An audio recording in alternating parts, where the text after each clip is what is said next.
పిల్లలకి స్కూల్ పాఠశాలైతే పేరెంట్స్‌కి స్కూల్ పేరెంట్స్‌శాల.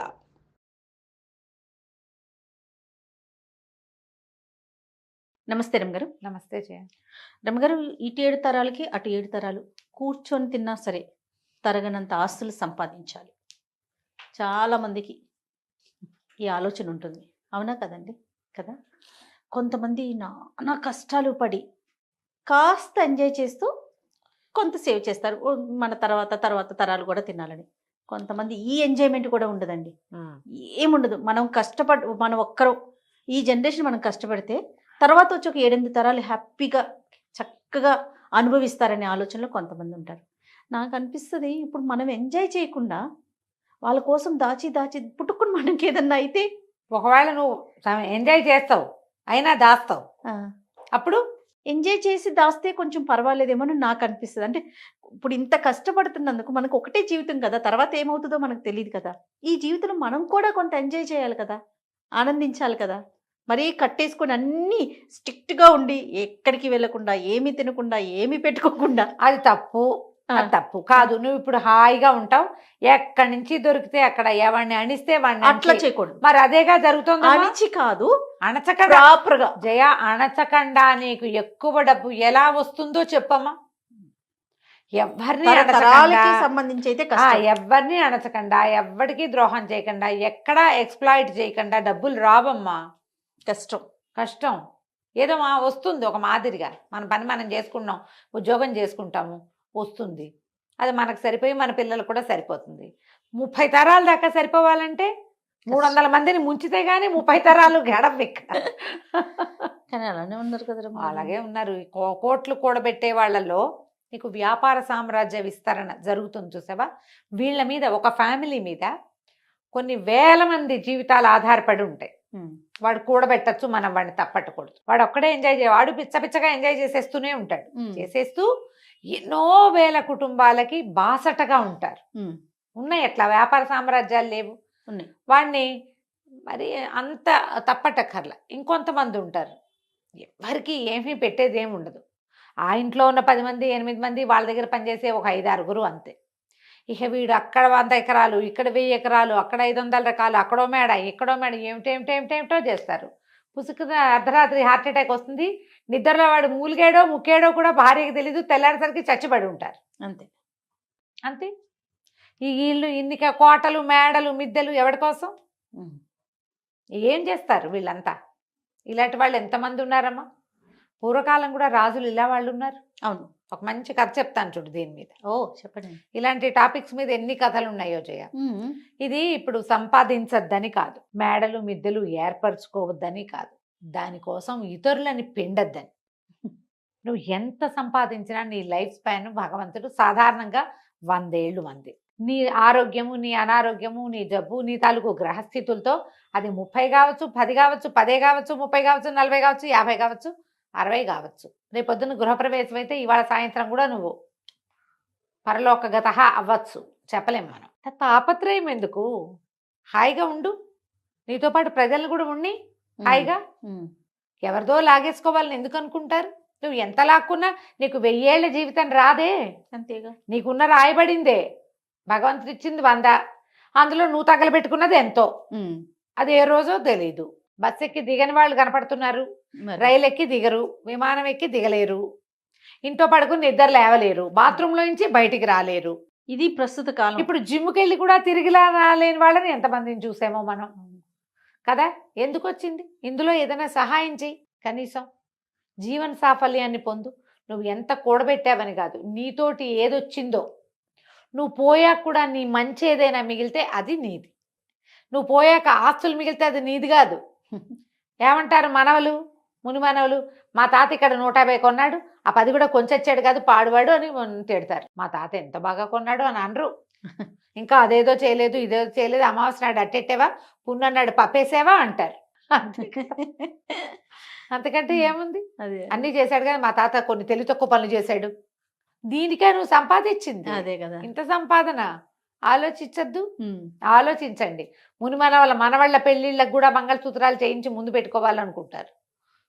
అసలు మన మన వాళ్ళ పెళ్ళిళ్ళ నాటికి సూత్రాలు ఉంటాయో ఉండవో. అదే కదా. ఇప్పుడే లేవు. ఏ పెళ్లి కూతురికి 16 రోజుల పండగ కాకముందే సూత్రాలు వెళ్ళిపోతున్నాయి మేళ్లలో నుంచి. నల్లపూసలు వేసుకుని తిరుగుతారు. ఉపయోగం లేని పని కదా. ఈ కథ చెప్తాను చూడు. పారసీక దేశం అంట. పర్షియాలో ఒక అబూ ఫజల్ అని ఒక రాజుగారు ఉండేవారు. ఆయనకి తన మేడంటే ఎంత ఇష్టమో చెప్పరా అని ఇష్టం. అలా ఇంటి మీద ప్రీతి చాలా మందికి ఉంటుంది. ఇప్పుడు మనకు కూడా ఉంటుంది. అయితే ఈ ప్రీతితోటి గోడలకి మణులు మాణిక్యాలు అద్దిచ్చేవాడు. బంగారపు మలామా చేయించేవాడు. ఇంకా అవేవో మొక్కలు, ఇవేవో మోళ్ళు, అదేమిటో పువ్వులు, ఇవేమిటో కాయలు. ఎక్కడికి వెళ్ళినా సరే ముత్యాలు కనపడితే ముత్యాలు తెచ్చి ఇంటికి అంటించేవాడు. రత్నాలు కనపడితే రత్నాలు తెచ్చి మేడ కంటించేవాడు. అట్లా పెద్ద మేడ కట్టాడు. బ్రహ్మాండమైన సౌధం. చుట్టూతా ఆయన వేసిన మొక్కలు, ఆయన చేసిన బ్యూటిఫికేషన్కి అంతే లేదు, అంతు లేదు. ఇట్లా దీనికోసం ఆయన మరి బయట నుంచి తెచ్చిన అంటించేవాడు. ఎప్పుడైనా ఏదైనా సంవత్సరం బొక్కసంలో డబ్బులు లేవంటే ఏదైనా ఒక చిన్న పన్ను యాడ్ చేసి ప్రజల దగ్గర నుంచి రాబట్టి అదంతా దీనికి మలామా చేయించేవాడు. ఈ ఇంటికి, ఈ మేడకి. అట్లా ఎంతకాలమో జీవించి పోయాడు ఆయన. 80 ఏళ్ళుండి పోయాడు. అబూ ఫజల్ గారి కొడుకు అబూ షేక్ ఆయన రాజయ్యాడు. పోయే ముందు వాళ్ళ నాన్న అబూ ఫజల్ గారు షేక్కి చెప్పారట, ఒరే షేక్ బాబు, ఇది మన ఇల్లు అంటే పంచప్రాణాలు రా నాకు. దీన్ని ఎంత సౌందర్యవంతంగా తీర్చిదిద్దాను. ఇంటిని భద్రంగా చూసుకో, కుదిరితే మరింత అందంగా తీర్చిదిద్దు అని చెప్పాడు. నాన్న చేతిలో పెట్టాడని షేక్ గారు కూడా యథాశక్తి ఇంటికి బ్యూటిఫికేషన్ చేయించారు. ఆయన తన 56వ ఏట పరంపదించారు. తాతగారు వేసిన పన్నులు ఉన్నాయి, తండ్రి గారు అబూ షేక్ గారు వేసిన పన్నులు నడుస్తూనే ఉన్నాయి. వీళ్ళు ఈ 55వ ఏట పరంపదించిన ఆయనకి ఒక కుమారుడు ఉన్నాడు. ఈయన పేరు రహీం. ఓకే. అయితే ఈయన అబ్బో ఆయనకి ఎంత సౌందర్యారాధకుడో ఆ కుర్రాడు. వాడికి ఒక 30 ఏళ్ళు ఉంటాయి. అయితే ఇక ఆ అబ్బాయి అన్ని పన్నులు అయిపోయినాయి. ఏం పన్ను వెయ్యాలి ప్రజల మీద? ముత్యాలు, రత్నాలు, వజ్రాలు అన్నీ అయిపోయినాయి. ఇప్పుడు చెట్లకి ఏమైనా సౌందర్యవంతంగా చేయాలనుకున్నాడు. మనకు మొక్కలకి ఇట్లా లైట్లు పెట్టి కనపడుతుంటాయి అక్కడక్కడ, వాటి కూడా బ్యూటిఫికేషన్. పెంపుడు కుక్కలకి మెడల్లోకి బంగారు బెల్టులు, వాటికి మెడలోంచి వేళ్లాడేందుకు బంగారపు వీటికి ఏమంటారు గంటలు. పిల్లులకి సౌందర్యం. అంత అద్భుతమైన ఇంట్లో తిరిగే కుక్క పిల్లి కూడా అందంగా ఉండాలి చూడు మరి. అంతే కదా. బాతులుంటే వాటికి బ్యూటిఫికేషన్. బాతులకు కూడా కాళ్ళ గజ్జలు ఉండాలి, మెడలో అదేమిటో ఉండాలి, ఇంకేమిటో కావాలి. ఇన్ని చేశారు. చివరికి ఏమైంది, అన్ని ట్యాక్సులు టైట్. మంత్రి గారు అన్నారు, ఇంకా ట్యాక్సులు వేయలేమండి, ప్రజలు తిడుతున్నారండి, వద్దు ఇంకా ఆగిపోదామంటే కుదరదు ఆయనకి. కాదు, ఏదో కొత్త రకం పెయింట్స్ వచ్చినాయి, అవి వెయ్యాలంటే మన దగ్గర డబ్బులు లేవు, మన దగ్గర వస్తున్నవన్నీ ఈ మెయింటెనెన్స్కి సరిపోతుంది. ఎప్పటికప్పుడు కొత్త కొత్త కూలీలను తేవటం, పై దేశాల నుంచి కొత్త కొత్త ఇళ్ల పని వాళ్ళని తేవటం. వాడు వచ్చి చైనా దేశంలో ఏం బొమ్మలు వేసేవాళ్ళు డ్రాగన్ బొమ్మలు ఇక్కడ వేస్తానంటాడు. దానికి పెయింట్ ఖరీదు, దానికి అంటించే బంగారపు రేకు ఖరీదు, దానికి రాళ్ళు ఖరీదు, ఉన్న రత్నాలు చాలవు, ఇంకేమిటో అనర్ఘ రత్నాలు కావాలి, డబ్బు కావాలి. దాన్నింటికి డబ్బులు కావద్దు. అందుకని ఏం బాగా ఆలోచించి ఆయన 4 పన్ను విధించాడు. 4 పన్ను. ఎవరెంత మాట్లాడితే వాళ్ళకంత పన్ను. 4 వాడడం. తిండికి వాడుకోవచ్చు, మేము కాదనం, దానికి అసలు మాకు అభ్యంతరం లేదు. కానీ మీరు పబ్లిక్ లో మాట్లాడారంటే మీరు ఎంతసేపు మాట్లాడారో దానికి తగ్గట్టుగా రమగారు మన ఇద్దరు ఉండుంటే ఆ కాలంలో తెగ నమ్మి ఇచ్చినా కూడా మన పన్ను తీరదు. అక్కడి నుంచి ఏం చేస్తారు ఊళ్ళో వాళ్ళు? నోళ్ళు మూసుకుని ఉండటం మొదలుపెట్టారు. అవసరానికి కొట్టుకెళ్ళి బాబు అది ఇవ్వు ఇది ఇవ్వు, దీని రేట్ ఎంత అడగాల, వాడికో పావలా. కాసేపు ఏదో మా అమ్మాయికి ఒంట్లో బాగుండలేదని డాక్టర్ దగ్గర 10 నిమిషాలు చెప్పాడు, కాడికి 100 రూపాయలు. ఇక ఎన్ని చోట్ల పన్నులు, దానికోసం కొత్త కొత్త అధికారులు. మరి వాళ్ళందరి జీతం భత్యం ఇవ్వద్దు, వాటన్నిటికీ వీళ్ళ దగ్గర నుంచే రావాలి. నోరెత్తడానికి భయపడి చచ్చే పరిస్థితి వచ్చింది. అన్ని సైగులే. అన్ని చోట్ల కుదరదు చూడు. ఎట్లయితే పాపం పిల్లలకి అర్థం కాదు. బళ్ళో మాస్టర్లు పాఠం చెప్పాలంటే నోరు తెరిచి చెప్పాల్సిందేనా? అక్కడికి చాలా పొదుపుగా పిల్లల్ని కేకలేకుండా ఉండేవాళ్ళు, అయినా కుదరలా. సరే ఏమైందట, ఇట్లా రోజులు గడుస్తున్నాయి. ప్రజలంతా కుక్కిన పేర్లల్లే ఉన్నారు, ఏం చేయాలో తెలియదు. ఆ ఊళ్ళోకి ఒక ఫకీర్ గారు వచ్చాడు. ఆయన రోడ్డు మీద తిరుగుతూ భగవంతుడి కోసం నాకు దానం చేయండి అని పిలుస్తున్నాడు. మా భవతి భిక్షాందేహి అంత పార్సీ భాషలో ఏదో అనాలి, అదేమిటో అంటున్నాడు ఆయన. ఒక 4-5 భగవంతునికి సంబంధించిన వాక్యాలు చెప్పి దానం చేయండి ఓహో అంటాడు. ఎవరు రారు. ఏమిటి ఊరు గొడ్డుపోయిందా? ఇదివరకు ఎప్పుడో 10 ఏళ్ల నాడు వచ్చినప్పుడు బ్రహ్మాండంగా భిక్ష పెట్టారే ప్రతి వాళ్ళు. ఎన్నో ఇళ్లలో ఈ ఇళ్లలో తిన్నాను నేను. ఫకీర్లకు అన్నం బిడ్డ మారేశారేమిట్రా మీ మొహాలు మండా అని అరిచి కేకలు పెట్టాడు. ఓ ఇంట్లో ఒక ఆయన బయటకు వచ్చి ఇంట్లో నుంచి, బాబు అంతగా అరవకు, నువ్వు పన్ను కట్టాల్సి వస్తుందన్నాడు. అనేసరికి ఎందుకు పన్ను అంటే, మేమంతా 4 పన్ను కడుతున్నాం స్వామి, మేమెవరమేం మాట్లాడినా సరే ఇక తప్పదు, నీ అరుపులు భరించలేక వచ్చా. నేను మా ఇంట్లో నువ్వు 10 ఏళ్ళ నాడు వచ్చినప్పుడు మా ఇంట్లో నేను అప్పటికి కుర్రాన్ని, మా ఇంట్లోనే అన్నం తిన్నావు. అప్పుడు నాకేదో బోధ కూడా చేసావు. నేనేదో దేవతా వాక్యాలు నువ్వు చెప్పినవే చదువుకుంటున్నా ఇప్పటికి కూడా. ఆ ప్రేమతోటి వచ్చా. నువ్వు మాట్లాడేవా నీకు డబ్బులు పడతాయి, నీతో మాట్లాడేవా మాకు పడతాయి. ఇది మా పరిస్థితి. ఏం చేస్తున్నాడు రా మీ రాజు ఈ డబ్బంతా అన్నారు. ఆయన నువ్వు ఉండే హర్మ్యానికి పెడుతున్నాడు ఆయన. అక్కడి నుంచి ఏమైంది ఈయన అనుకున్నాడు, ఇది బాగుందని, సరే నాకు ఇప్పుడేం అన్నవద్దు, ఏమైనా జామకాయ ఏదైనా ఇవ్వమంటే ఆయన వాడు 2 ఫలాలు ఇచ్చాడు ఆ ఇంటి ఆయన. ఈ ఫకీర్ గారు 2 నోటు వేసుకుని సరాసరి రాజభవనానికి వెళ్ళాడు. రాజభవనం దాకా వెళ్ళేసరికల్లా మరి ఫకీర్లు స్వతంత్రులు కదా, గేట్లోంచి లోపలికి వెళ్ళబోయాడు. వాళ్ళు ఏదో అడ్డం పడ్డారు. ఇంకా అసలు కళ్ళూరు పోయాడు. ఏంటి ఫకీర్లకు ప్రవేశం లేదా ఇందులో అనగానే తప్పుకున్నారు. ఈయన లోపలికి వెళ్ళాడు. అదే తన ఇల్లే అన్నంత స్వతంత్రంగా లోపలంతా నడిచి తిరిగాడు. ఎక్కడో వంటశాల వాసనలు వస్తున్నాయి, అక్కడికి వెళ్ళాడు. వెళ్ళి అక్కడ పేట వేసుకుని కూర్చుని పెట్టు అంటే శుభ్రంగా అన్నం పెట్టారు. అయినమంతా అంత జోరుగా వచ్చి అడిగితే రాజుగారికి ప్రీతిపాత్రుడు అయి ఉంటాడు అనుకున్నారు వాళ్ళు. లోపల నుంచి మొదట గేటు దగ్గర ఆపారు, కానీ తర్వాత వాళ్ళు ఎవ్వరూ ఆయన ఆపల. జోరుగా వచ్చేసాడు లోపలికి. మనం తక్కుతూ తారుతూ వెళ్తే అవతల వాళ్ళు అనుమాన పడతారు. మా ఇల్లే అన్నట్టుగా వెళ్ళిపోతే ఎవరేమంటారు. చక్కగా వంటశాలలో పక్కన పేటేసి కూర్చుని శుభ్రంగా ఆ రోజు రాజుగారి కోసం వండిన వంట అది భోజనం చేసాడు. విస్తట్లో వడ్డిచ్చేసుకుని, వాళ్ళ భాషలో ఏదో అంటారు, తెలుగులో కాబట్టి నేను విస్తరని చెప్తున్నా. అక్కడి నుంచి అలా నడుచుకుంటూ వెళ్ళి రాజుగారి ప్రత్యేకమైన గది ఒకటి ఉంది, మహారాజు గారి గది. అదే మన ఏమంటారు చక్రవర్తి గది. మనం సూట్స్ ఉంటాయి కదా, ప్రెసిడెన్షియల్ సూట్స్, ఆ స్వీట్ రూమ్లోకి పోయాడు. పెద్ద మంచం, దాని మీద పట్టుపరుపు వేసింది. అది వెండి జరీతోటి నేసిన ఒక పెద్ద దుప్పటి పరిచింది. షాండ్లైర్స్ ఉన్నాయి, వింజామార్లు విసురుతున్నారు. ఎవరో పోయి మంచం మీద పడుకున్నాడు. ఈ లోపల ఏమైంది, రాజుగారు భోజనానికి వచ్చాడు. భోజనానికి వచ్చి ఆల్రెడీ అక్కడ ఎవరో తిన్నట్టు కనపడేసరికి ఎవరు వచ్చారు ఏంటని అడిగాడు.